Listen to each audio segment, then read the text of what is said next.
Welcome, everyone, to Talking Back to Suicide. My name is Dr. Diane Kaufman. I am a poet, an artist, an internationally award-winning lyricist, Humanism in Medicine awardee, and I am a retired child psychiatrist, founder, director of the Hold On campaign for suicide prevention that uses the power of art to educate, connect, express, and heal. And with us is my wonderful co-host, Kino Isaac, a DJ, music producer, entrepreneur, and an advocate for the mental health well-being of independent artists. And we're very happy to welcome Natalia Orby back with us for a return engagement. She is a board-certified music therapist who specializes in medical neurologic music therapy, senior care, and end-of-life care. Music has the power to heal. Natalia was born and raised in Bogota, Colombia. She's a Portland, Oregon resident and serves as president of the Oregon Association for Music Therapy. Natalia was a valued part of the April 2025 National Association for Poetry Therapy Conference, where she guest facilitated the event's closing event, whereby with fantastic drums and other musical instruments, we were encouraged to let go and release our unique percussive rhythmic sounds and vocal expressions, creating harmonies and building a felt sense of embodied community. So I'm very delighted to welcome Natalia to Talking Back to Suicide. I'm so glad you can be with us today. Natalia, could you start off talking a bit about what music is before we get into what music therapy is? Mm-hmm. Yeah, so music can be such a broad question to answer. What is music? To me, music is, that combination of rhythms and sounds that makes us feel good, feel connected, express ourselves. There's other like more technical definitions, but I like the idea of connection, because that's really what we feel when we're creating music and when we're engaging in music with one another.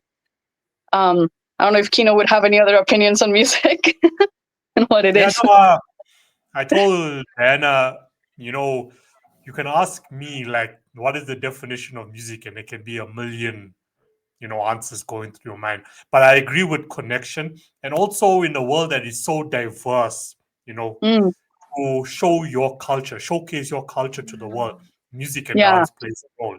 I feel like, back in the day, way back in the day, when we didn't have lights, that's how far back I'm going here. If we look at all the cultures, how they should, show their culture to the world, it was dance and music. Mm-hmm. Yeah, there is music in every special ritual, every occasion, every area of life throughout human history. That's just a proven fact. Music is so deeply ingrained in us. Yeah. But as you were speaking, Natalia, I was thinking, what's the role of silence in music? Because when I think of music, immediately I'm thinking of the sound, but my first thought is not the sound of silence, but silence plays a role in music. Oh, it does. Yes, big time. Because without silence, music cannot be what it is. You need the silence in order to organize the beats, the silence in order to create the melodies. If it was a constant flow, it would kind of lose its meaning a little bit. So silence is super important. Yeah.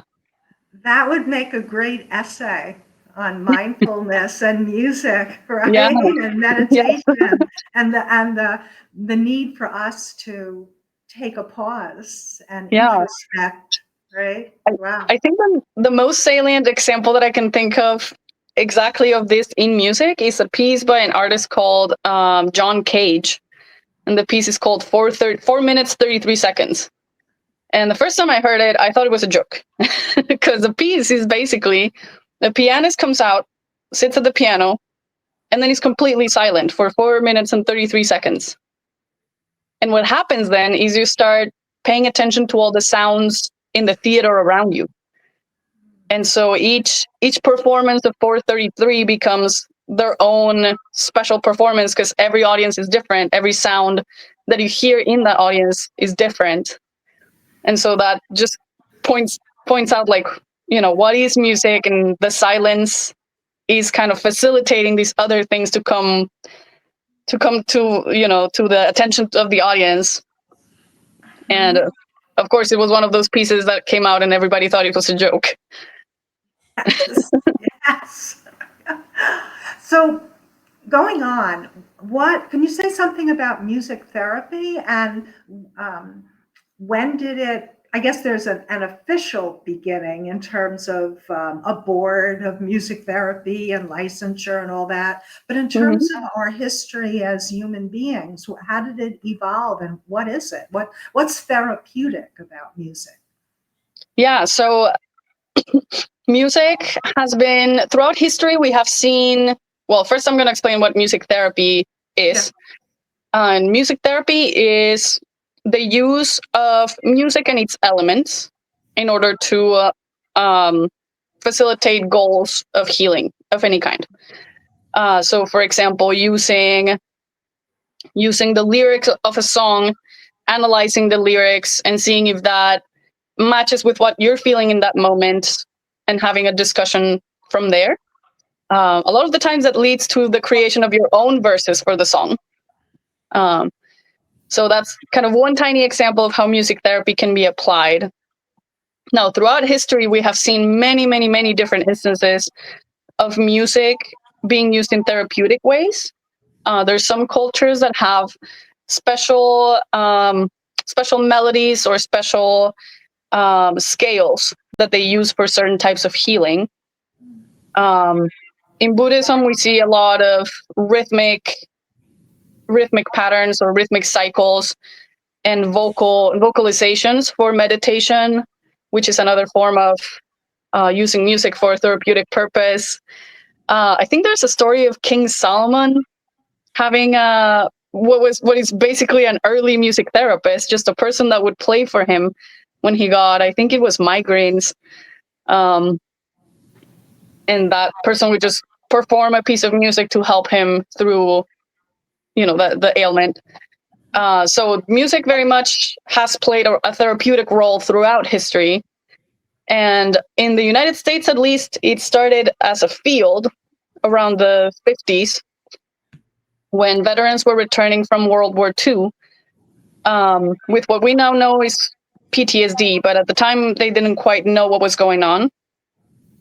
And the nurses discovered that when they sang to the patients had more chances of recovering, and had a better transition into civilian life after.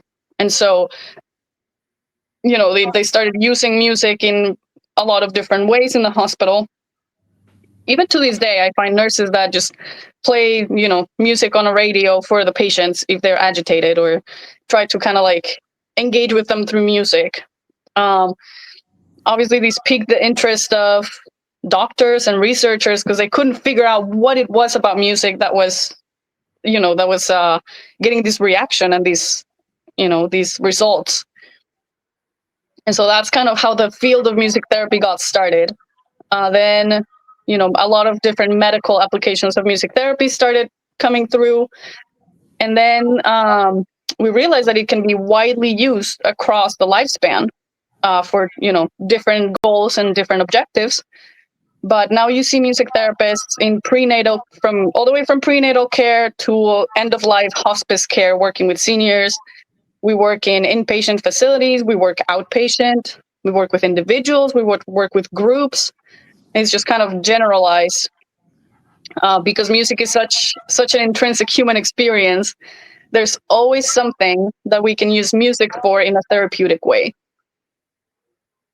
When you were saying before, Natalia, about the nurse singing to their patient, it's so moving. I'm just sort of imagining myself being ill and in the bed, and someone's actually singing, Hmm. to me.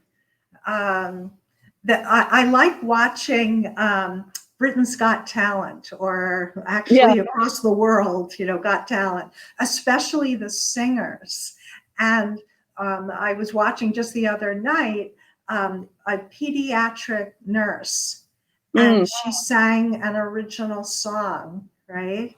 It actually had to do with, maybe that her patient dying, but Mhm. the name of the song was something like "You Taught Me to Love," No, that's so lovely.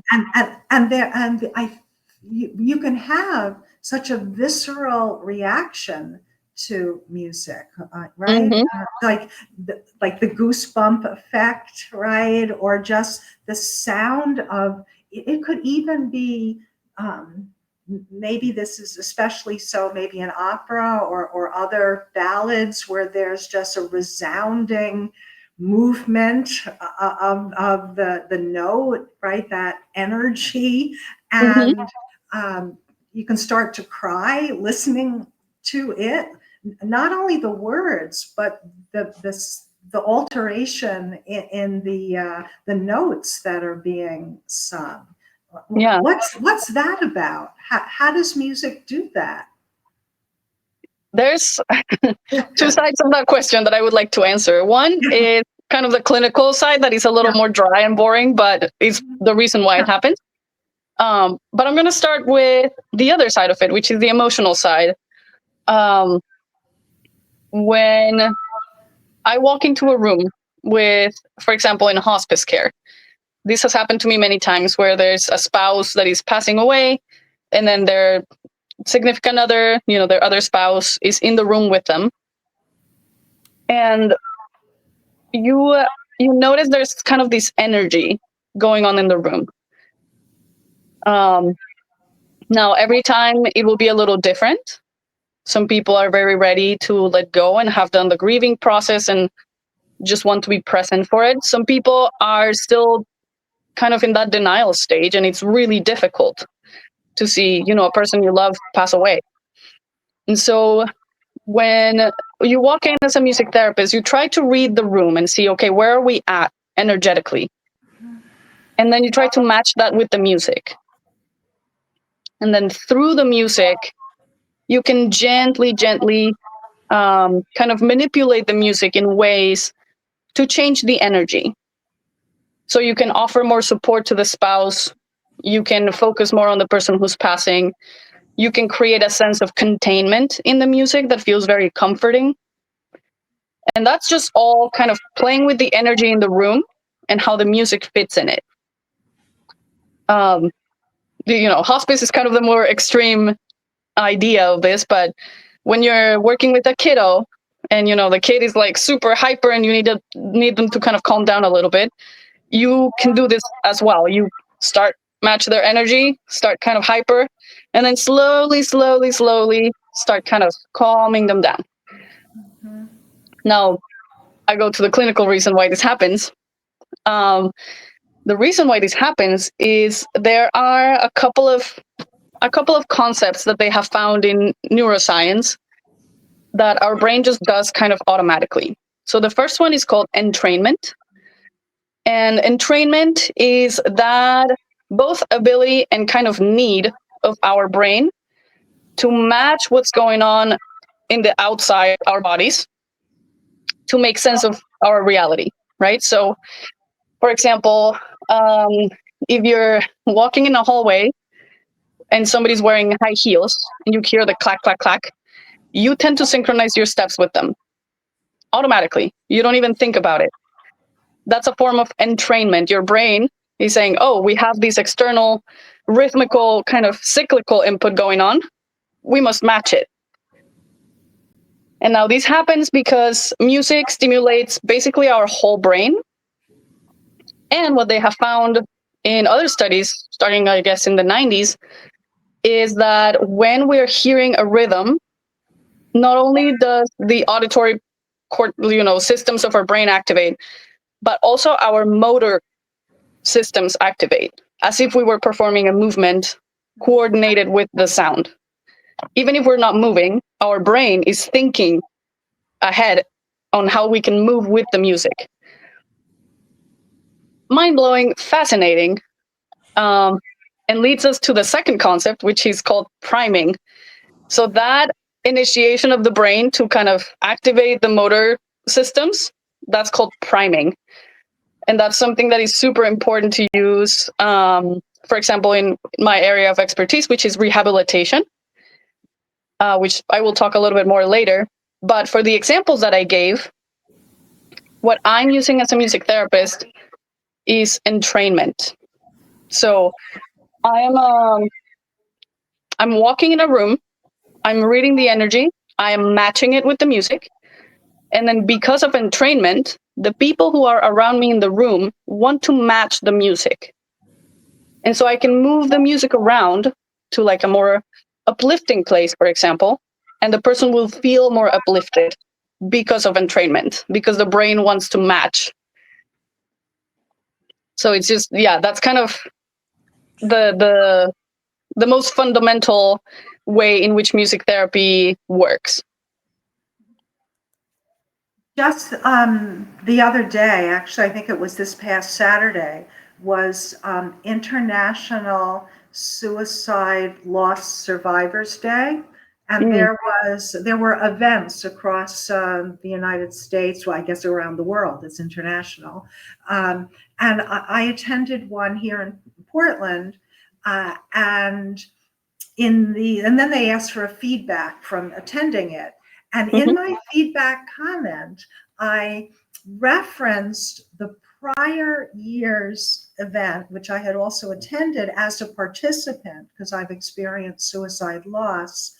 And I know that you know this music therapist, Dahlia Pollack. Yeah, and Dahlia had was at the event last year, and she had done a music therapy, I would call it like an experience, but also like an intervention as a part of the closing event of our being together for a number of hours. And in that, I remember she sang a song. She did a number of things, but part of it was singing a song. And then there was a chorus, and we were all singing it together. And here it was a year later, and I remembered that experience and how that did not take place this time. And I missed it. That coming together through the music. And music therapy in the mental health fields here, in Oregon specifically, there's a lot of music therapists working in psychiatric units and working in mental health specifically because it's we jokingly call it a back door, right, into somebody's kind of psyche, because sometimes when somebody's in a very altered mental status, or they're just very depressed, trying to talk them through something or for them to talk about their experiences is just very difficult. They may not have the words to express. They may not have the energy to want to engage in that way. But by using music, we are kind of bypassing the having to speak about it, and we jump straight into the emotion of it. And sometimes, more often than not, expressing the emotion through music is so much more bearable and understandable for everybody involved than expressing it through words. And again, we can also create that sense of connection through music, which is so important when working in mental health, is making emphasis on that you're not alone. So I'm assuming when you were all singing that chorus together, there might have been this great sense of connection with one another and unity and belonging. That's something that is very, very difficult to do with just verbal therapy. That's where music is so important. Natalia, say something about music and memory, because I know that there's been a lot of research done on people with memory loss and how music can very much evoke memory. Yes, it's still, we don't really quite know why. This is still something that is under research because we haven't figured out specifically what it is about music. But you're right. I have worked with so many adults with dementia or Alzheimer's, and I walk into their room and the nurse will tell me, yeah, they don't really talk, they don't really we don't know if they understand language, we don't know. And I'll start singing a very familiar song like You Are My Sunshine, and they will immediately start singing it with me, word by word. They remember everything of the song. And so this is always like so baffling and so mind-blowing that this can happen. But some theories say that it's because music has all these connections throughout the brain, right? When you're listening to music, the whole brain activates. So when you sing a song that is very familiar to you, there's so many more neural connections attached to that song than to language necessarily, that something is going to spark the memory. The connection is there somewhere. And they have found throughout the research into dementia and music therapy that really the last thing to go from our memory is songs, is music. Music makes it very, very easy for our brains to learn new information. Think about all the songs, the ABCs, for example. That's just like a staple of teaching kids things, is through song. Think of jingles. Jingles get stuck in your ear and you may not hear it for a long time, but if somebody reminds you of it, you will remember. And so that's kind of one of the theories of why music makes it so much easier to like recall memories. But again, it's something that we use in music therapy. The idea that people with dementia or Alzheimer's cannot learn new information is false. It just takes a lot more repetition and a lot more setting it up in a way that is easy to remember. But we use music mnemonics, so using rhymes, using familiar songs, to teach new information or to remind them of information. And they learn it. It takes a while. You sing the song and they eventually remember the song, and so they remember the information, which again, mind-blowing. How does one become trained to be a music therapist? Yeah, I'm going to speak from my experience here in the United States. I know in different countries it's very different. So in the United States, you have to take a bachelor's in music therapy from an approved program. Here in Oregon, where I am, we used to have two programs when I started, which was at Merrillhurst University and at Pacific University. Now Merrillhurst is closed, but the Pacific University program is still active. So you have to get a bachelor's degree. Then we have a practicum or an internship. You have to complete 1,200 hours of clinical practice. So akin to kind of like a medical residency, right? Where you're tending to patients or clients with supervision. You get feedback. Throughout your internship, you slowly progress from like more dependent on your supervisors to being more independent. Once you complete your 1,200 hours, you take the board certification exam. And then depending on the state where you are, you also have to apply for a license to practice music therapy. Here in Oregon, we have licensure since 2015.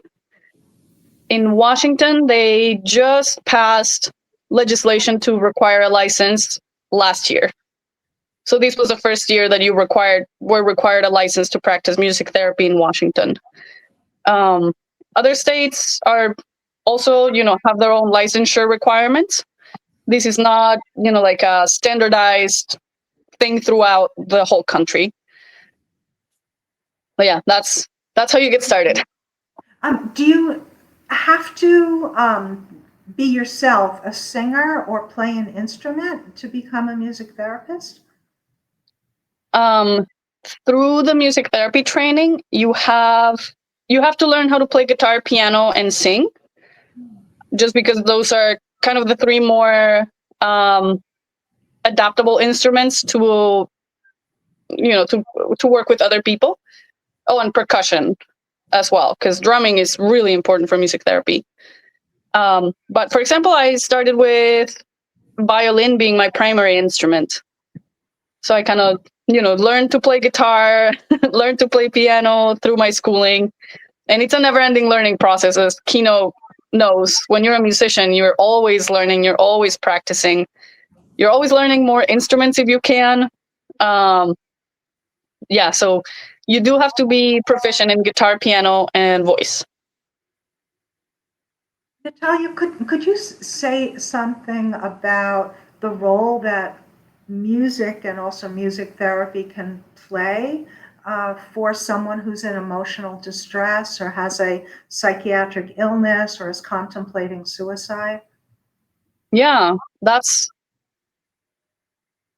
it's a very interesting and also kind of tricky question to answer, because, as you know, music can help us feel emotions deeper, or like be able to express those emotions. But when you're in a very like, let's call it agitated state, it can backfire and make it worse. So I think the rule of thumb is always to be conscious of like what the music is pulling out, because also songs can bring up very strong emotions, very strong memories, and we don't necessarily know when these things are going to come up when you're listening to a song. I do like the use of playlists a lot, because with a playlist you can kind of you can do a parallel of what I was talking about with entrainment, where you start your playlist wherever you're feeling with that emotion, and then slowly through the playlist the songs guide you to whatever state you want to be in. So if you're in a very anxious state, you can start with a song that kind of matches that anxiety, and then throughout the playlist it just calms you down and calms you down a little more until you are in a calm state. So I'm always an advocate for using playlists. Other things that I think are very important is, if you play an instrument yourself, try to find a group to play music with. Try to find that connection, because playing music with other people is not just fun as a musician, but again, it creates that sense of connection, that sense of belonging. It helps you express your feelings without having to verbally say the things that are very difficult to say. And yeah, it's just good to play music with people. If you're not a musician, you can still engage in music by, going to concerts, finding other people that love the same music that you do, and sharing in the experience of listening to a song that you both enjoy. And there's also a lot of music about suicide and about recovering from it, from attempts, or about walking yourself off of the edge, that can be so inspiring and can help a person feel accompanied and understood, which is also really, really important. That sense of not being alone. Yeah, I'm going to put you on the spot for a moment. Okay. But and I want to share something I was thinking about the other day. So the other day I had been reading an article in the Times, New York Times, about mental health and suicide, and it mentioned that the third leading cause of death worldwide for ages 15 to 29 is suicide. Wow. And I wrote a few sentences upon reading that, and it had to do with that the person who they're addressing in terms of mental health distress, that person may not see themselves as being in crisis. That's Mhm. interesting. We talk about crisis intervention, but Yeah. the person themselves who's ultimately or within that 10, 15, half an hour has shifted from thought to action, they Mhm. may not see themselves being in crisis. They Mm. see themselves as having found a solution and taking themselves out of what I wrote, life's equation. So then it becomes, how do you reach that person who, right, that they're Yeah. not in crisis because they found the way out. So in a way, they're locked down, or have those blinders on, right, Yeah. in a sense. If you could prescribe music for that person, right? Or magically they could hear something that in some sense could wake them up, right? Yeah. To their feelings, to their emotion, but also, I don't know if the right word is hope, but some form of a release, Mhm. right? A Yeah. release and open to possibility, and somehow it's opening them up to wanting to connect, with someone, because at that point the person just wants to connect with death, Yeah. right? Right? Yeah. What would you magically do if music could play a role for that person? If I could wave a magic wand and find the right song for that person, I think I would focus on that feeling of you're not alone. This is not, this is not just you feeling that this is the only solution. Look at this other person that also experienced this. Listen to their words, see what worked for them. That would be my inclination. I've never been quite in that situation, Mhm. but I think my aim would be to create that sense of connection and belonging and give it to them. Yeah. And make sure that they don't feel completely alone, because I think that's one of the biggest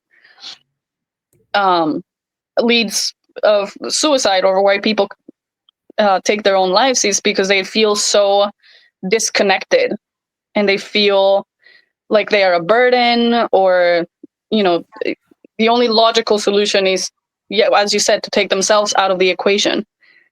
But if I can create that sense of connection and that sense of belonging, they will understand that they are loved, that they are a part of something bigger, and that they are needed and wanted. But it would take the right specific song for them, which is very tricky to do in day to day. If I had a magic wand, I would just find that song for them in that moment. I'm thinking, for me, it might be, because this song kind of popped in my head as we Mhm. were talking now. Do you know the song, part of the lyric, when you walk through a storm, hold your head up high? Do you It know sounds that? familiar, but I don't know which song that's from. Yeah, well, I'll have to look it up afterwards. So it's from, I think it's from a musical, Mm. uh, but it captures the sadness and aloneness and Mhm. despair of the rain and the darkness, the storm, Mhm. right? But it's also in not a too cheery way, like a false way, Yeah. No. in authentic way. It Yeah. talks about you're not alone and the sun is going to be shining. And it's interesting how the music can capture that beyond what just the words could say. Mhm. Yeah. Yeah. What are And your thoughts? What are your thoughts, Kino? You're a musician. What music would you give that person? Because it's such a paradox, because we talk about crisis intervention, right? Reach out if you're in crisis, which of course is true. But there are those people that don't feel that they're in a crisis, hmm, you know? I mean, I would need to read the crowd like I would read a crowd at a nightclub, playing a DJ set. I would need to be in that situation. I hmm, would need to be like face to face with that person to get that feeling, get onto the same frequency. I need to feel what you're feeling. And I can only do that if I'm in front of you. Then I'm connecting with you and that emotion that you're going through. Then I'll say, okay, I know exactly what to play. Mhm. Now just, putting in a scenario on the table, I can't really, give you an answer. But if I'm in the situation, yeah. Yeah. Just finding Come where on. they're at. Yeah. There's the development of safety plans, right, for someone in mental health distress. There probably is already, but that safety plan should include music. Hmm. And I wonder how it works, because I know the Salem State Hospital has a big team of music therapists. They have like 15 or so, and they are an integral part of the team. I wonder if part of their discharge orders include some sort of music vitamin, if you will, like how to keep up with this Wow. music. Yeah. Do you know of any, and I imagine there are these groups of musicians that come together that they have mental health histories, and the organization is particularly open to people sharing their talents through music. I'm not sure specifically of which groups might do that, but I'm sure that they exist. Yeah. Yeah, So, sadly, I don't know the answer. Hina, what are your thoughts about music and music therapy and its role in our lives, and what Natalia has shared about music therapy? Yeah. When Natalia, when you're explaining, music therapy and entrenchment, I'm just thinking to myself, like when we look at music festivals or we look at nightclubs, it's not only a place where people go just to get wasted, have a good time and go home. There's a good percentage, a high percentage that goes to these nightclubs and festivals to escape their reality, to go into a world that's unknown. Now it's the DJs or artists' responsibility performing on that night to take those people to that world. So I'm just thinking to myself, like if I'm DJing at a club and I'm taking, these people to where they want to be, entrenchment is there. Oh, I yeah. don't know it. I know it now, what I'm doing. Now you've explained it. So as a performing artist, I'm also doing that. That's my duty. That's my job, to take Yeah. them to that space. Yeah. So my first question would be like, if I'm doing it for free, or not for free, but sometimes for free, but I'm doing it unqualified because it's a natural talent, why do we need to be qualified to be a music therapist? Yeah, I think the big difference, that's a great question, because I mean, that's every musician has to know this. You read your audience, you see where they're at, and you match them with your music, because that's the way to create that sense of connection with your audience and to like really give them the powerful experience that you're there to give them. So in that sense, musicians and music therapists can join hands and do it all together. I think when the training becomes necessary is when you're using it for therapeutic purposes specifically.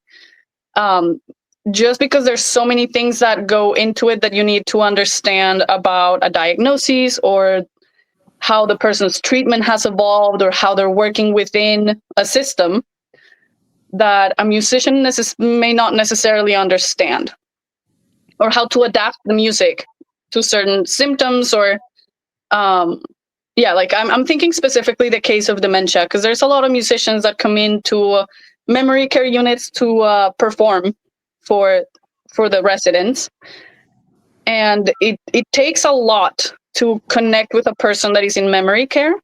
It takes a lot of gentleness. It takes a lot of knowing how to approach them, that a musician may not necessarily have the expertise to do.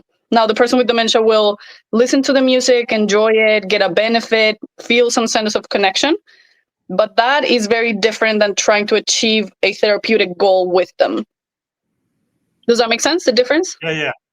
That makes sense. So both are valid, both are really helpful, both create that good sense of connection. One of them will push the therapeutic goals further, and one of them is more just for the entertainment and for the enjoyment of the experience. It's like I'm connecting with the crowd of 100, 200 people. You Yeah. got that personal relationship. Exactly. Exactly. 100%. So Mhm. you walk into a room, you read the mood, you need to take these people now, Dana and I, to where we need to be, right? What happens when you leave the room? Yeah, that's an interesting question.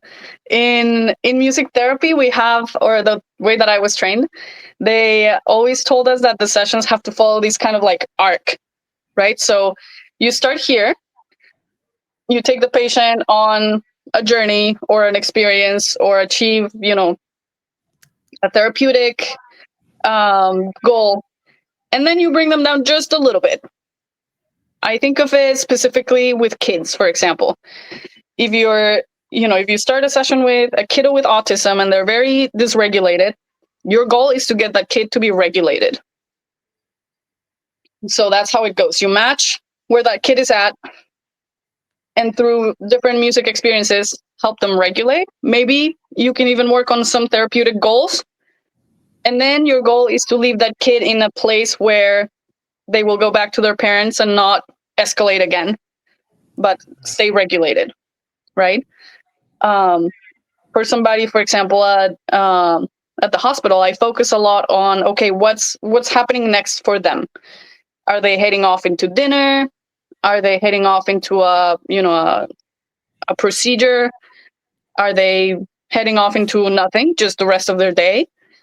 And depending on that, I will try to shape my sessions so that at the end of the session, the person is feeling prepared for whatever is coming next. So it's also very important to communicate with, if that person has caregivers, with their caregivers, or with the person themselves. Like, okay, what is happening for you after music, and making sure that you leave that person ready for the next thing. Because we all do it. Natalia, you mentioned therapeutic goals. Could you give it some examples of what types of goals those are? Yeah, they will depend a lot on what kind of person you're working with. If I'm speaking from my experience in the hospital, a lot of my goals are decreasing agitation. I work with a lot of older adults with dementia in the hospital, and that's just a very unregulated setting for them. It's very confusing.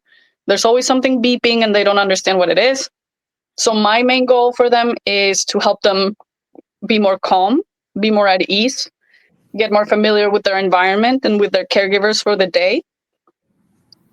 Another therapeutic goal can be pain management. This is also something that I do a lot in the hospital. I see a lot of people after surgery or heading into surgery, and pain can be really difficult to manage. For some people, pain medications don't fully cover their pain needs.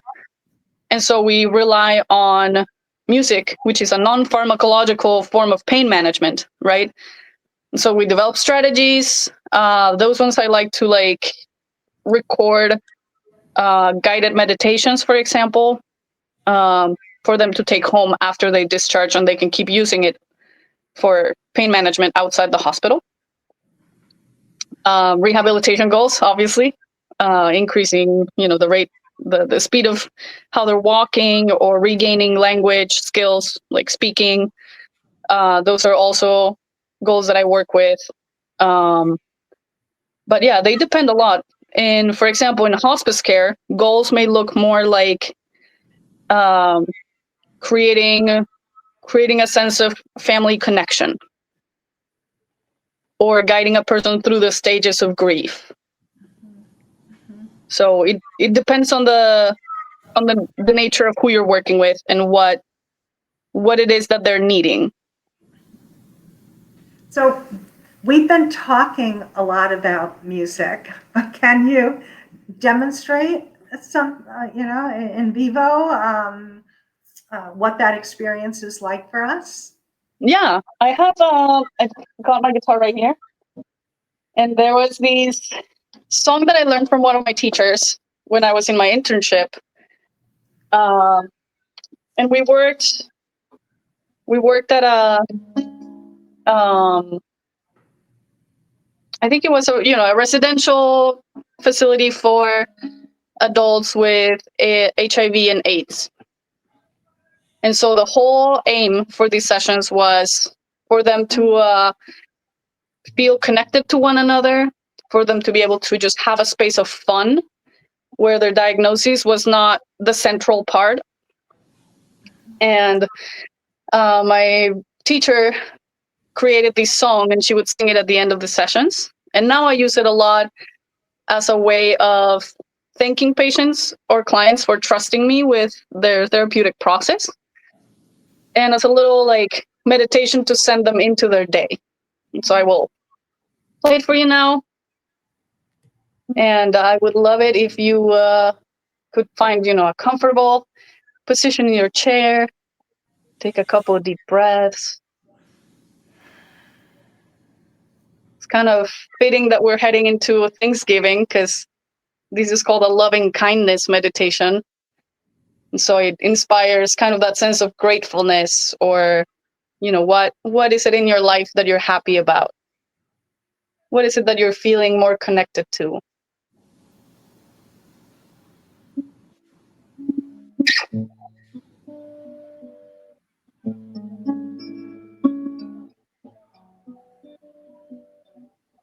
May you be filled with loving kindness. May you be well. May you be peaceful and at peace. May you be happy. May you be happy.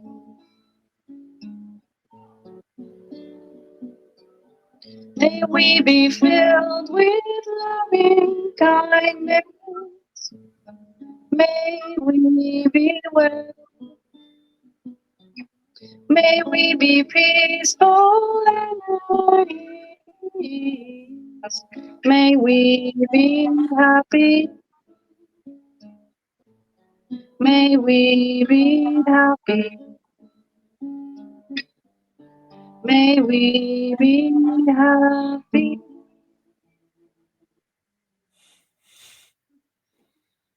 Nice. Can't help but smile. It's a great song. Did you ever want to record, a song? What was that? Do you ever want to record a song, like your own single or EP?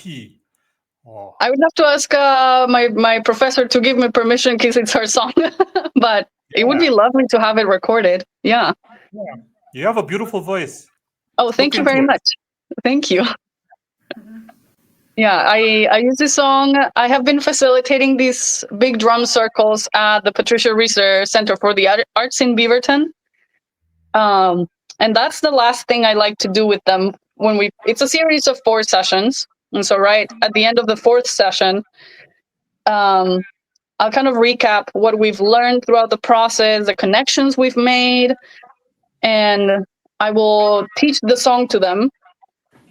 It has 3 parts. So you begin with saying, may I be filled with loving kindness. Then may you be filled with loving kindness. And then may we be filled with loving kindness. And so it creates that sense of like, I care for myself, I care about you, and I care about us. It's just lovely. And everybody leaves with this beautiful sense of, belonging. And it's just, it's very relaxing. It's very encouraging. It's a great song. Yeah.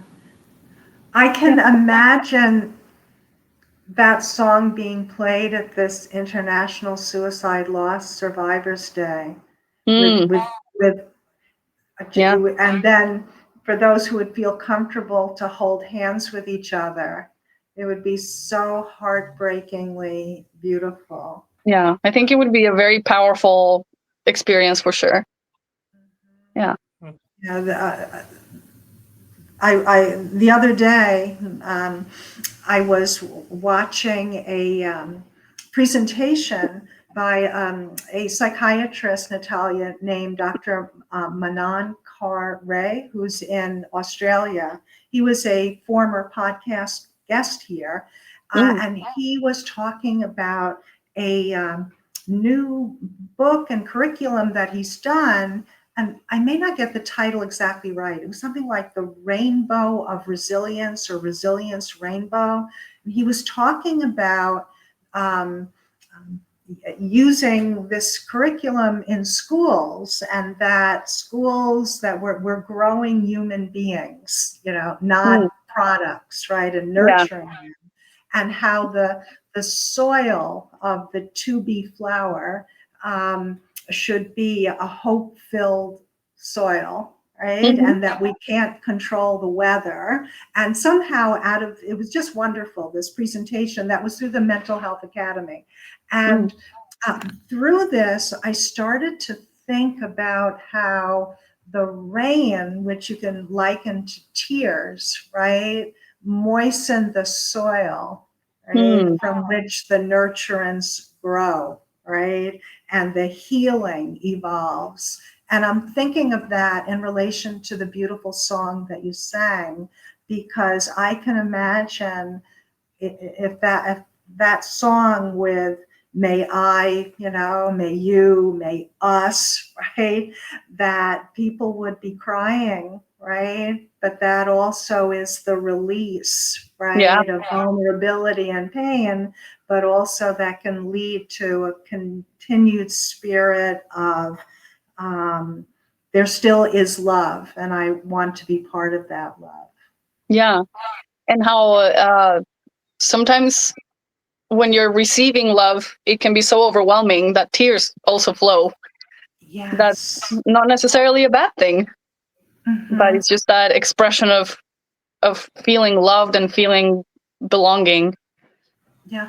This is a very grand example of what you said, but remember how I talked about I like to watch Britain's Got Talent, right? Mhm. And and so interesting people's responses, right? That at the end of sharing their song, right, very often that singer, that young person who's been so vulnerable in sharing their heart, they'll start to cry. Yeah. Start to cry or cover their face or go like this, right? Almost like an embarrassment of sharing it. And then, especially when the audience is applauding, that they're looking up with wonder at all the love that's pouring Mm. into them, right? So I know what you mean about feeling that love, and it can bring you to tears. Hmm. Yeah. And anything more, Natalia, that you'd like to share with us about music therapy? And also, I want to ask you, do you think people know, just kind of regular people, right, know about the value of music therapy and that there's such a thing as music therapists? Yeah. I think in the general public, it is not widely known. I think when I've encountered, you know, talk to people in the wild, out in the world, and tell them that I'm a music therapist, a lot of them think of sound healing, which is a form of therapeutic use of music. What we do is very different. I'm not discounting sound healing. That's also like an incredible practice. It's just kind of the targets are different in what we do. So I think people have more of that idea of what therapeutic music is.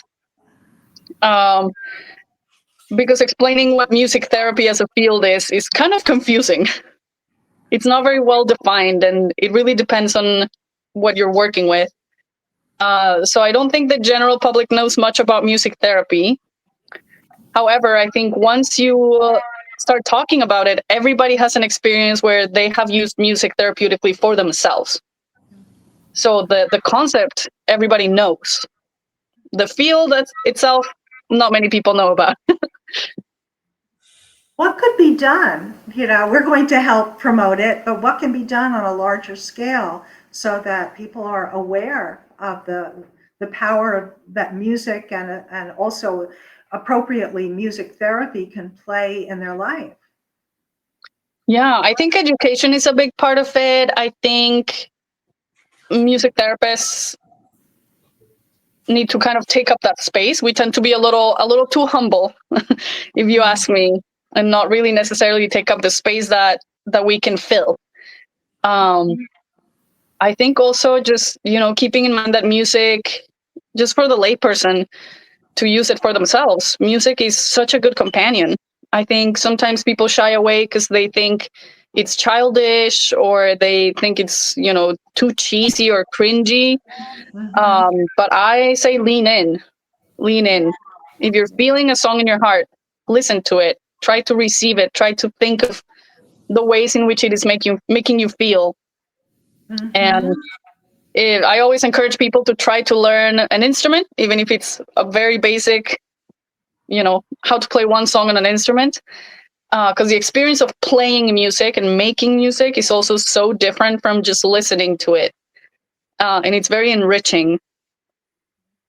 So those are my two big things for people is never stop yourself from using a song to make you feel better or to make you feel more connected.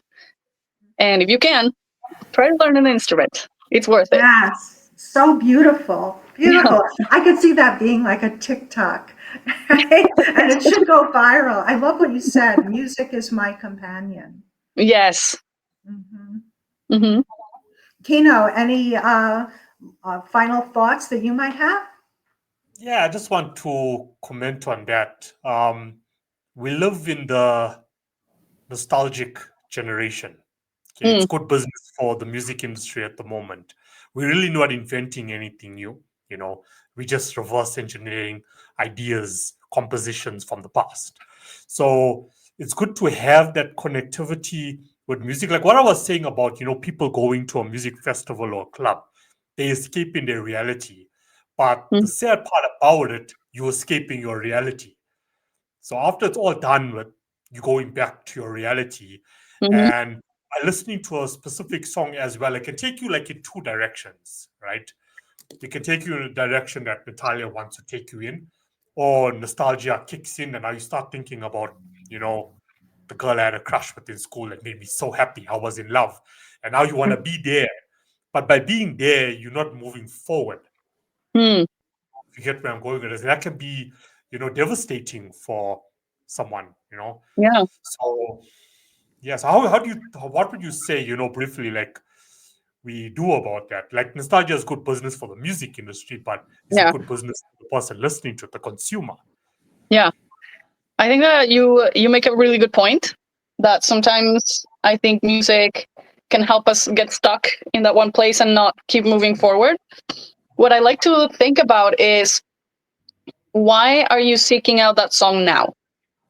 That your life is so different. What is it that you're seeking in that song? What is it that it inspired when you were younger and you listened to it? And what is it bringing up?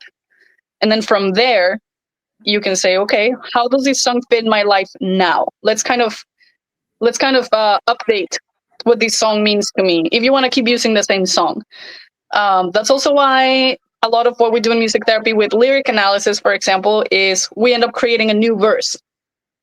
That's a form of updating what that song means to you, or something new that you can learn from it, or a way to move forward with whatever it was that you were seeking in that song, but in a way that applies to your life now.